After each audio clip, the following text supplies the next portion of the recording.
ఈ రోజే డౌన్లోడ్ చేయండి, మీ ఫేవరెట్ షోస్ చూడండి. నిన్ను 20 లక్షలు అడిగి 24 గంటలు అయిపోయింది. అయినా నువ్వు ఇంతవరకు ఒక్క రూపాయి ఇవ్వలేదు. నా దగ్గర డబ్బులుంటే ఇంతవరకు ఆగేదాన్ని కాదు. అదంతా నాకు తెలియదు. నన్నే బ్లాక్మెయిల్ చేస్తావా? కొంచెం చూసుకొని కొట్టవా ప్లీజ్?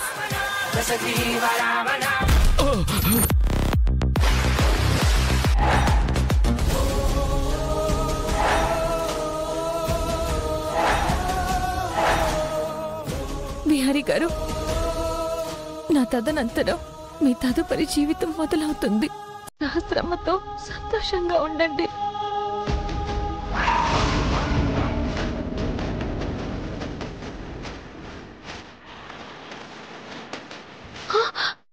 సిద్ధార్థ,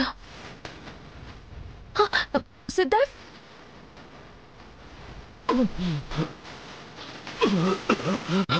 అంబిక,